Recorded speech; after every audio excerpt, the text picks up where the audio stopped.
Bonjour à tous et bienvenue pour une nouvelle vidéo Marprod. Aujourd'hui, vlog numéro 44. Enfin, en tout cas, je crois que c'est le 44. Je sais plus, j'ai perdu un petit peu le compte. L'occasion de faire le bilan 2025 de ce début d'année 2026. C'est parti tout de suite maintenant, ensemble, pour parler de tout ça.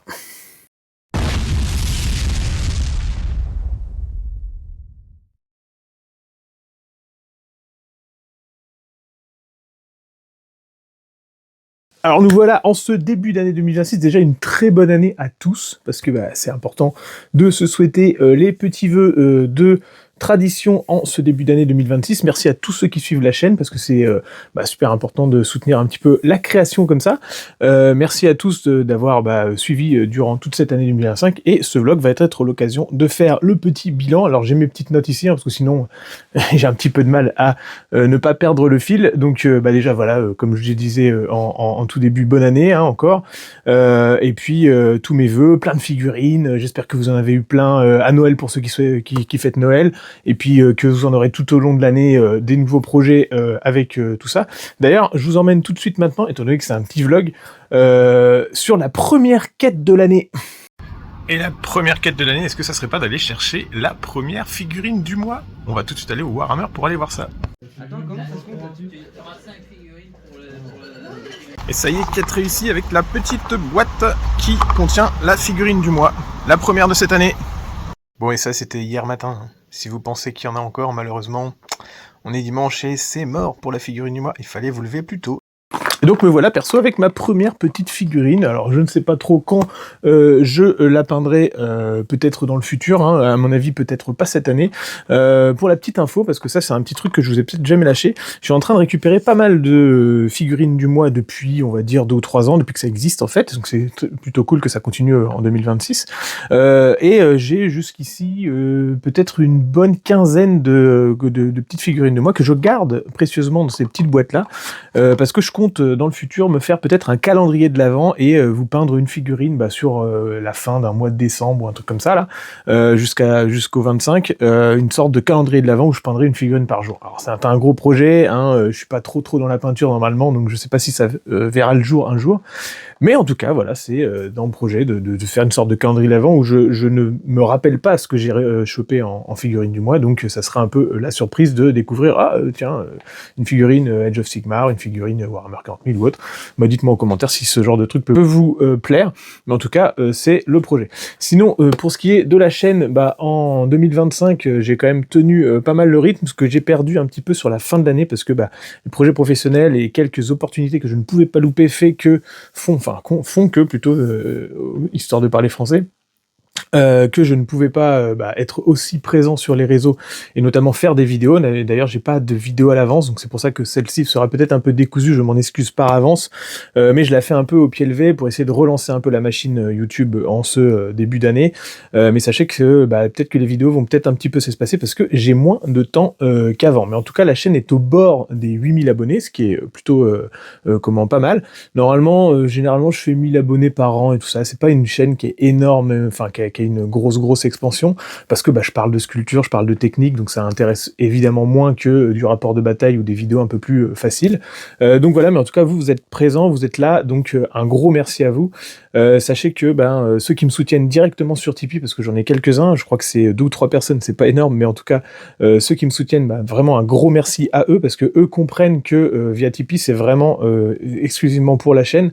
Alors même si pareil, hein, tout ce que je récupère, ce que je peux récupérer sur YouTube, c'est pas énorme, mais par exemple j'ai fait des vidéos qui ont quand même pas mal fonctionné entre septembre et novembre, on va dire, ce qui fait que c'était la première fois que la chaîne était autour de 80-90 euros. Alors ça veut pas dire que c'est payé immédiatement, parce qu'il faut avoir un certain chiffre pour que ça soit payé, mais j'ai tourné autour de 80-90 euros de paiement YouTube, on va dire, juste au niveau de ça, plus le Tipeee, ça m'a permis de réinvestir dans du matériel que vous pouvez voir ici, parce que par exemple j'ai changé les caméras, j'en ai récupéré une nouvelle qui est un peu plus précise ici, et notamment j'ai changé mon système de son. Ça c'était quelque chose que je voulais faire depuis très longtemps, mais je n'avais pas le budget, et comme j'ai quelques vidéos qui ont bien marché, le Tipeee a pu servir à ça et à réinvestir immédiatement l'argent touché dans du matériel pour la chaîne. Et ça c'est important parce qu'en fait c'est quelque chose, enfin c'est de l'investissement en fait, c'est tout simplement comme ça. Moi quand je filme, bah, c'est souvent des projets qui sont issus des projets professionnels que je fais, donc les commandes, ce genre de choses, un petit peu les projets personnels. Donc ça me coûterait pas grand chose de brancher la caméra quand je travaille, mais encore faut-il avoir cette caméra et pouvoir filmer dans de bonnes conditions. Et le son c'était un petit peu ce qui pêchait, et là j'ai trouvé un système qui est vraiment trop bien. Donc voilà, ça tient là-dedans, ça va me servir aussi pour les salons. C'était quelque chose que j'avais pas sur les premiers salons que j'ai fait en septembre là, mais franchement, bah, voilà, vous le voyez là, c'est tout petit, ça permet de le mettre assez rapidement, ça se branche en USB-C sur le téléphone portable. Ça c'est une boîte qui le recharge automatiquement, donc vous en avez un deuxième ici, et puis vous avez éventuellement un récepteur qui pourrait servir avec un appareil photo, mais je ne suis pas équipé d'un appareil photo professionnel, et donc ça va me servir pour les interviews et tout. C'est vraiment le top. La boîte elle recharge automatiquement le truc, il y a une grosse autonomie. Et bah, tout cet argent a été aussi réinvesti là-dedans, parce que j'avais plus de gimbal, mon ancien gimbal que je devais d'ailleurs donner, donc si ça vous intéresse, vous me contactez en privé, c'est quelque chose que je peux me permettre, de redonner quelque chose qui... Alors elle marche très bien, c'est juste qu'elle est plus compatible avec mon portable, parce que les systèmes de grip sur le côté, enfin sur le dessus de la première gimbal, bah, appuie sur le bouton de marche arrière, donc ce qui fait que quand je le mettais avec mon nouveau téléphone avec lequel je filme principalement, bah ça éteignait le portable, ce qui est un peu dommage. Donc du coup j'ai chopé celle-là elle est vraiment top, elle est beaucoup plus compacte, la griffe est assez bien faite pour ne pas appuyer sur les boutons, il y a un système d'IA qui permet de suivre les mouvements et tout ça, il y a un trépied intégré, attention c'est technoc, mais on peut vraiment la poser et tout ça, il y a même le système voilà, télescopique. Alors je vais pas vous faire une revue de matériel informatique comme ça sur le vlog, mais en tout cas bah, pour l'avoir testé en salon, elle est vraiment trop bien, elle est hyper compacte et donc elle est compatible avec les micros que j'ai pris. Il y a également un petit système de écran complètement détachable qui permet de piloter le truc à distance. Enfin, franchement, voilà, c'est ce que vous m'avez permis de faire en fait, de réinvestir là-dessus et du coup de faire des vidéos plus qualitatives. Donc merci pour ça. Est-ce que les vues sont en baisse? Parce que tout le monde dit que les vues sont en baisse sur YouTube. Alors oui, et je dirais oui, ça c'est sûr, ça se voit. Et non, parce que ça dépend ce qu'on en fait en fait.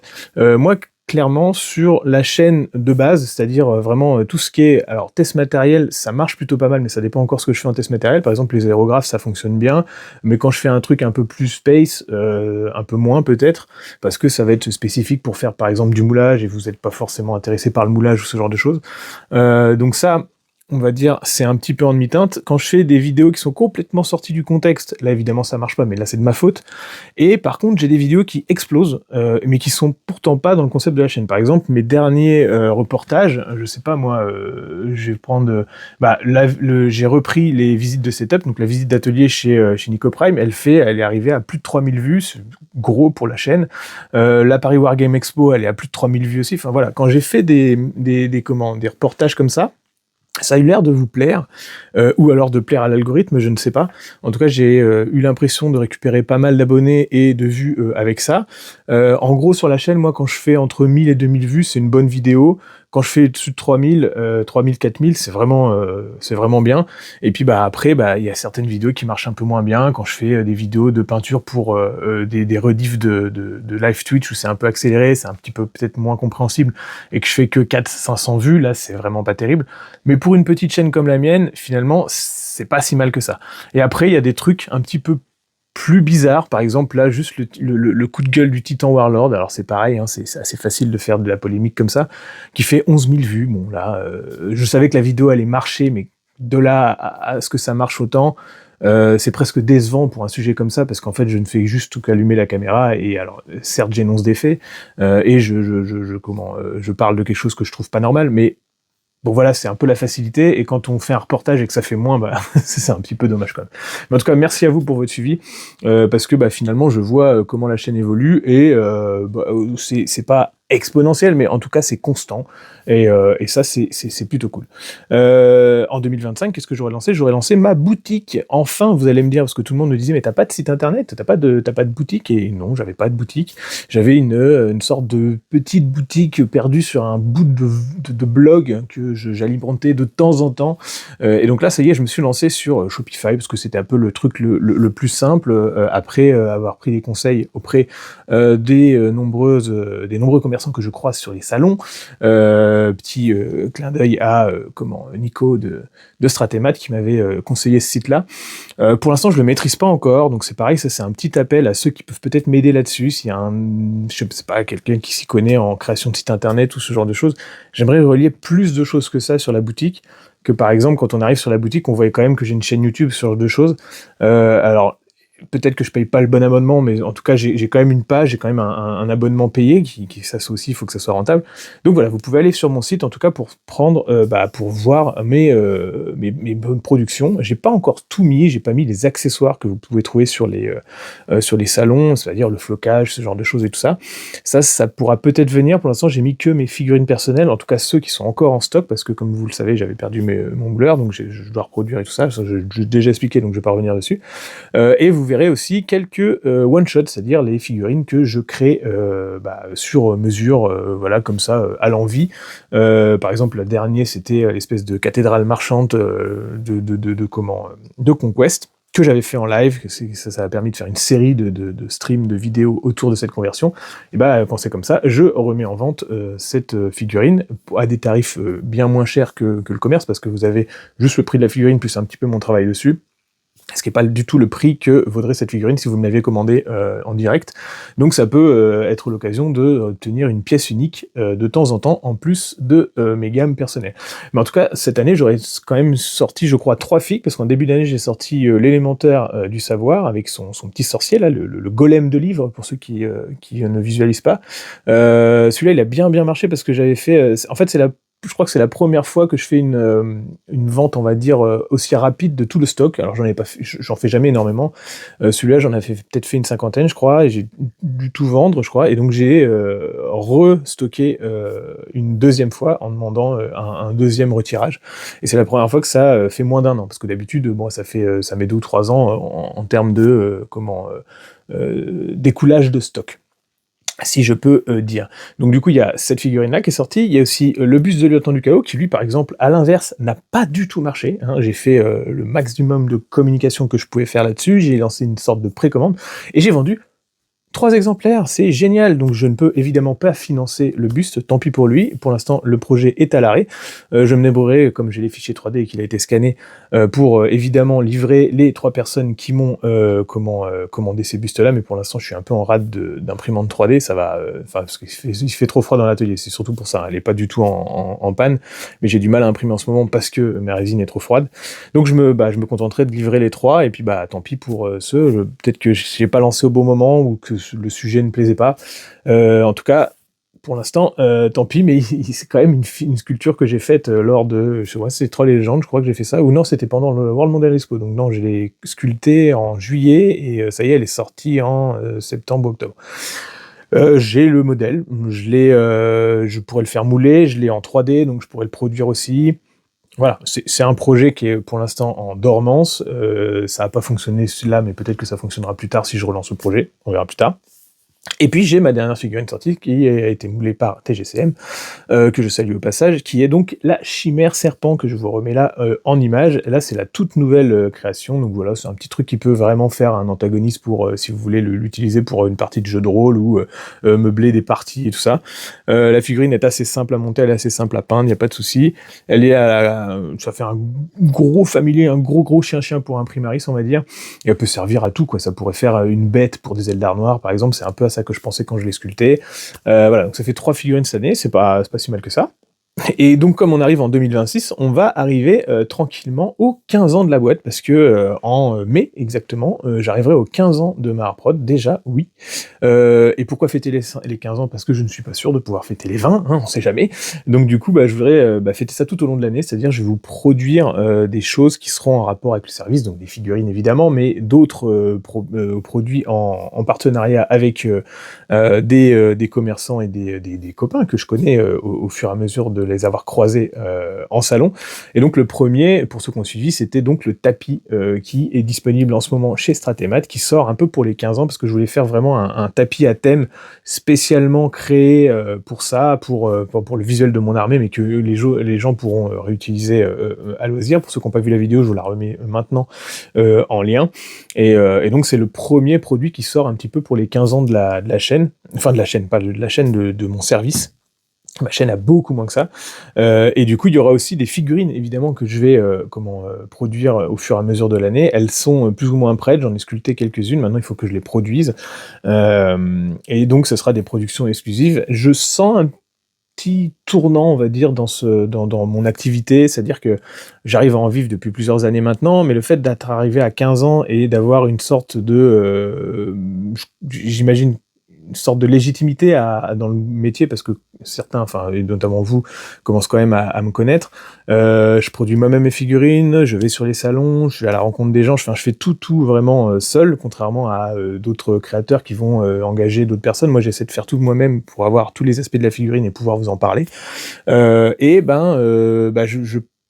J'ai l'impression que ça porte ses fruits, et du coup c'est cool parce que j'ai de plus en plus de grosses commandes là-dessus et tout ça, et qui me permettent aujourd'hui de vivre, et puis vous qui êtes toujours présent sur la chaîne, ça fait plaisir, donc j'espère que ça continuera et que je vais pouvoir fêter ça avec vous comme il se doit, parce que je pense que ça va bien se goupiller étant donné qu'on va je pense arriver bientôt aux 8000 complets, et donc du coup ça pourra faire les 8000 qui seront aussi les 15 ans de la chaîne, enfin les 15 ans du du service, je vais y arriver, et du coup on fêtera ça tout en même temps avec évidemment des lots et tout ça dont je vous parlerai plus tard. Donc il va y avoir pas mal de changements aussi, parce que je compte bien réaménager mon atelier. Alors il n'y a rien de fait encore, mais je voudrais faire évoluer un peu tout ça. Je voudrais notamment avoir faire un peu plus de place sur mon atelier d'en bas, et puis pouvoir vous le montrer avant changement et après changement.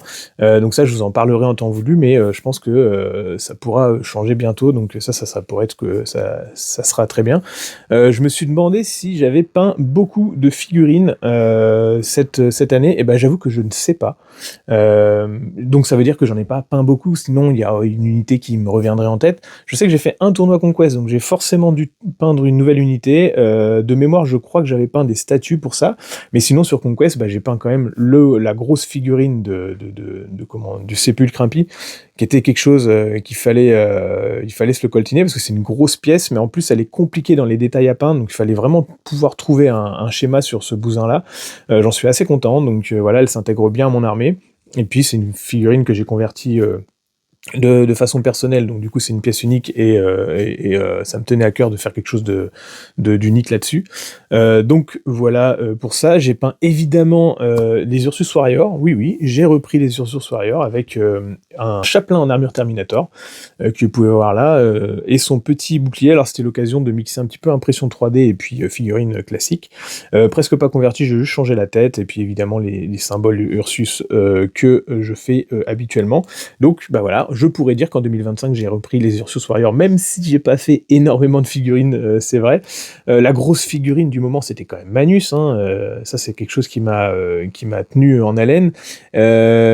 Pour ceux qui m'ont vu à Troll et Légendes, donc c'est-à-dire en avril, elle n'était pas encore du tout commencée, alors que je voulais la présenter pour le mondial de la figurine en juillet. J'avais même pas encore fini de la convertir, parce que je continue à bosser dessus quand j'étais à Troll et Légendes en Belgique au salon. Et du coup, il y a des gens qui m'ont dit, mais attends, là, tu t'avais pas dit que tu voulais la présenter au salon à la World Model Expo, là? Je suis ouais, je m'y suis tenu, j'ai réussi. Alors, je l'ai peint hyper rapidement, je crois, une grosse semaine, en vrai, pas une semaine à temps complet, évidemment. Mais en tout cas, voilà, c'est le niveau de peinture le plus poussé que j'ai réussi à faire dessus. Je suis pas énormément content du socle, comme je vous l'avais déjà dit dans une vidéo, mais en tout cas, c'est un projet qui est réalisé, et donc j'en suis content. Et puis cette année j'ai aussi peint alors les bustes, le buste qui est sorti, c'est fait partie des figurines que j'ai peint pour ma gamme personnelle, mais j'ai aussi peint j'ai fait le mercenaire, parce que j'ai peint pour Arcada Studio, donc j'ai fait 2 streams pour eux, où j'ai peint la dernière fois là j'ai peint un orc et puis Enki. Donc ça fait c'est aussi des choses qui peuvent me servir à vivre, finalement, de faire du live stream en peinture. Du coup ça me permet permet aussi de vous montrer mes techniques à moi, qui sont pas des techniques de peintre professionnel, mais qui sont des techniques de peintre de jeu, parce que moi je peins pour le jeu. Donc du coup, ça me permet de peut-être vous montrer des choses que vous voyez pas forcément ailleurs. On va pas rentrer dans la technique vraiment dure, mais on va rentrer quand même dans une certaine technique avec l'expérience que j'ai au fur et à mesure des années. Et je connais aussi assez bien les différentes gammes de peinture, donc je peux vous montrer 2-3 petits trucs. Donc j'espère pouvoir refaire ce genre de choses parce que c'est toujours intéressant. Et bah, côté commande, justement, je vous fais une petite revue juste là de la dernière en date. Hop là, donc petit zoom sur une commande récemment terminée sur Lucius l'Éternel, donc le champion de Slaanesh pour Warhammer 40 000. Nouvelle version, hein, parce que Lucius avait déjà une première version à 40 000 métal qui datait de plusieurs années, puis ensuite il avait une version à Horus Heresy, et là c'est sa nouvelle version à Warhammer 40 000, donc full plastique. Mon client était vraiment pas fan, alors à la base de la conversion c'était parti de là, était vraiment pas fan de sa tête, donc du coup il m'a demandé de la resculpter entièrement. Je vous remets un petit peu l'intégration ici pour que vous voyez le travail effectué. Et puis il était pas fan non plus du buste, donc de l'abdomen, qui était recouvert par une sorte de bustier en cuir lacé. Il trouvait que c'était un peu too much, donc du coup j'ai resculpté en fait tout ce que vous voyez en dessous du torse là. Donc j'ai fait des petites des petits câbles qui connectent l'armure, et puis par-dessus, j'ai refait des espèces de bandelettes de cuir qui sont donc reprises sur le principe de Lucius Horus Heresy. Et donc l'idée c'était aussi de repositionner le fouet, donc ça m'a demandé de repositionner tout le bras, donc l'épaule a été repositionnée, le bras aussi pour qu'il ait une position un peu plus ouverte, poignet vers l'extérieur, et normalement le fouet s'enroulait autour de lui sur l'avant et se soutenait sur la petite tige qui est ici sur le socle, et moi j'ai choisi de la remettre vers le haut pour faire comme une envolée au-dessus. Vous voyez, ça englobe, enfin ça tourne autour de Lucius, et ça donne une autre dynamique tout en lui donnant un tout petit peu plus de hauteur et donc de stature. Et comme j'ai resculpté la tête et que je l'ai mise dans une nouvelle position, et j'ai également repositionné le bras avec l'épée. Donc là, tout l'ensemble de la figurine n'est pas collé au socle, et puis on peut détacher les pièces qui vont servir à la peinture, évidemment, comme par exemple le panier de son fleuret ici, qui, s'il était collé, serait impossible pour peindre tout ce qui est en dessous, notamment la garde de l'épée et son poignet, donc ça j'ai laissé en pièces détachées. Et puis après, comme j'ai repositionné les deux bras, j'ai refait quelques petites raccords au niveau des flexibles de l'armure à l'intérieur. J'ai refait également le petit câble qui est ici, parce que en fait, le fait de repositionner l'épaulière et le bras un peu plus vers l'arrière, la connexion ne se faisait plus, donc j'ai refait ça. Et puis évidemment, la tête, et donc maintenant, on repart sur quelque chose de plus classique, de plus humain, hein, parce que la tête de Lucius actuelle au niveau du kit plastique, si vous regardez bien, elle part vraiment vers l'arrière, ça fait presque comme une tête de Génésteller, et comment mon client m'avait dit, je trouve ça dommage parce qu'en fait on perd le côté cicatrice de Lucius, et je suis assez d'accord avec lui là-dessus, c'est-à-dire que sur la tête de kit d'origine, on a l'impression que c'est plus fissuré qu'autre chose, et là j'ai voulu revenir sur une tête avec toutes les traces de cicatrices sur son visage. Je lui ai quand même fait une bouche assez grande, et puis j'ai réduit la langue. Donc la langue est un tout petit peu une plus petite langue. Et donc voilà, cette figurine terminée aujourd'hui est prête à être livrée. Donc voilà pour cette petite commande. N'hésitez pas à me dire en commentaire si cette conversion de Lucius vous plaît.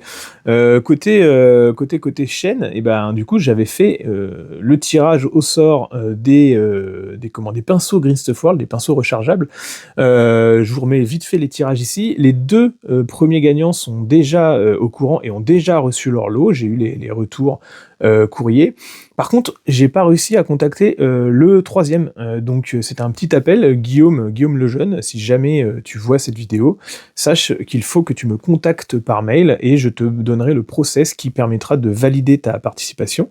J'ai déjà relancé pas mal de fois, hein, j'ai essayé de te contacter plusieurs fois, donc du coup tu n'as pas encore eu ton lot, sache que ce lot, si jamais tu n'en veux pas ou alors que tu n'es pas au courant, malheureusement, je vais devoir, je vais pas attendre 107 ans, donc du coup, je vais donner, on va dire, une semaine.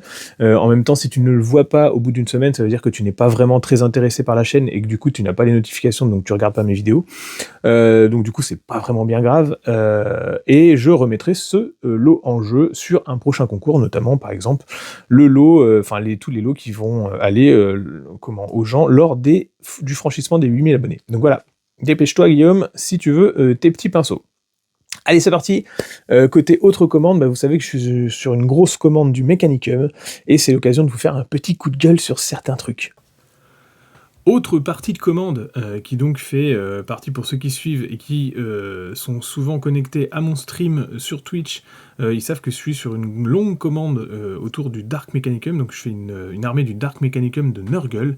Donc du coup j'ai beaucoup de figurines du Mechanicum normal à monter. Je pense que j'ai presque la totalité de la gamme, parfois même en plusieurs fois, que je dois mixer avec des kits du chaos, et puis je dois modifier évidemment aussi les figurines, certaines en tout cas, surtout les blindés, pour pouvoir abîmer le blindage et faire du Nurgle.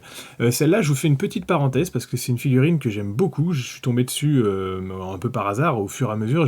J'ai toute la liste de ce que je dois faire dans la commande, mais j'avance au fur et à mesure de la liste, et puis du coup je suis tombé sur celle-là que je connaissais pas. J'avais vu que c'était un archimage, Mechanicum, mais j'avais pas détaillé la référence, et quand je suis tombé dessus, j'ai vu, c'est super fin. C'est une figurine qui nous vient d'Horus Heresy, donc elle est très fine. Ça change un peu de la catégorie 40 000 classique. Je trouve que les figurines sont souvent un tout petit peu... Alors déjà, elles sont plus petites quand c'est des personnages classiques, quand c'est du Marines.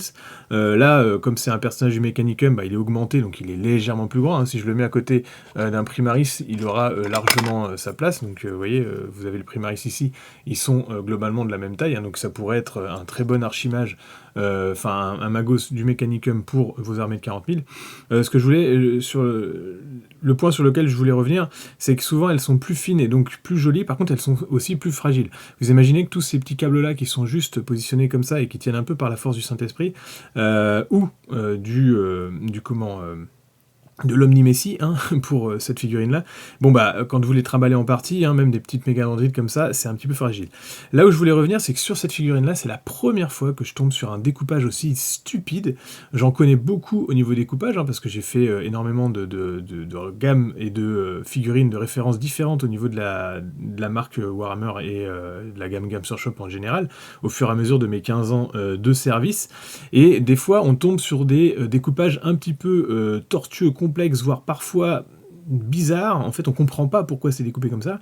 La première fois que ça m'était arrivé, c'était sur une épaulière de Harriman, je me souviens, dont l'épaulière est simplement séparée au milieu. Donc on a une grosse ligne de moulage qui traverse le logo de l'épaulière d'Harriman, dernière version là, ce que je trouvais vraiment très débile à l'époque. Je me suis dit, putain, c'est quand même bizarre de faire son découpage ici, alors que ça suffisait de faire une épaulière qui se met par-dessus, mais bon, bref.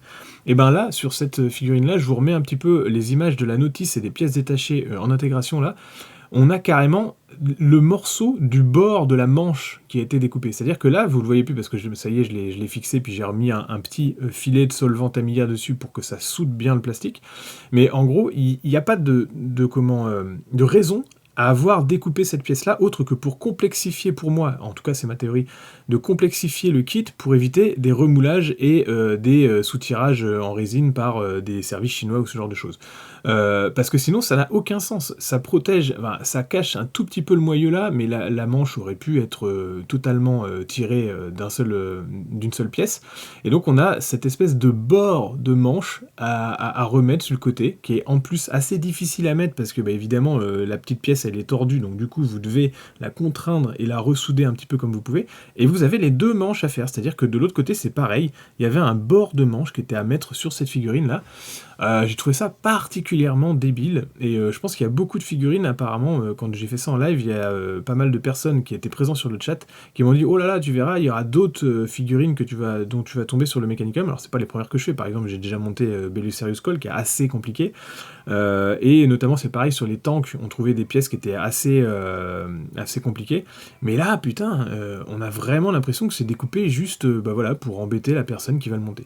Bon, par contre, au demeurant, ça fait une figurine avec une très très belle dynamique, et c'est toujours intéressant à voir. Voilà. N'hésitez pas à me dire en commentaire si vous trouvez aussi que c'est parfois trop compliqué pour rien. Donc voilà, c'était juste un petit coup de gueule en passant. Donc pour info, cette grosse commande-là, elle est toujours en cours. J'aurai toujours des choses qui vont sortir au fur et à mesure des, à mon avis, 1 ou 2 prochains mois, parce que peut-être même un peu plus, parce que j'ai quand même un petit temps à faire dans cette même commande, donc du coup ça va quand même mettre du temps. Donc si vous êtes intéressé par le Dark Mechanicum, le Chaos, l'Imperium, parce que je vais en avoir aussi à l'intérieur, et des gros titans forgeurs, ben, n'hésitez pas à suivre la chaîne, parce que vous allez voir tout ça en stream. Vous allez me voir faire le montage, critiquer les montages comme je viens de le faire, mais aussi convertir les pièces et faire de la sculpture sur ces pièces. Et j'ai pas mal de petites tentacules là qui sont là, vous voyez. J'en ai pris plein d'avance et ils vont s'intégrer dans les troupes du Mechanicum pour pouvoir faire quelque chose de bien Nurglesque, comme j'ai commencé à le faire. Donc voilà, j'espère que cette vidéo vous aura plu. C'était l'occasion de faire le petit vlog de début d'année et le bilan de l'année 2025. Donc voilà, moi je compte toujours continuer tant que vous êtes là pour me regarder et puis pour aller me voir en salon. J'espère vous voir bientôt. Sachez que vous pouvez aussi consulter mon vlog, parce que évidemment, comme j'ai quand même toujours pas réussi à faire un vrai site et à le relier à ma boutique, je continue à le mettre à jour là-bas avec mon calendrier des prochaines sorties. Donc mon prochain salon, ça sera Sartrouville en début de mois de février, tout début février. Et puis après, ça va s'enchaîner, hein. Je vais faire Montrouge, mais j'ai plein d'autres choses de prévues. Donc du coup, vous pourrez également me voir là-bas. J'espère que vous ferez plein de hobbies cette année. Je vous souhaite évidemment la santé. Et puis, on se retrouve bientôt pour une nouvelle vidéo dès que j'aurai réussi à reprendre le rythme. Merci à vous de votre soutien et à bientôt à tous et bon modélisme!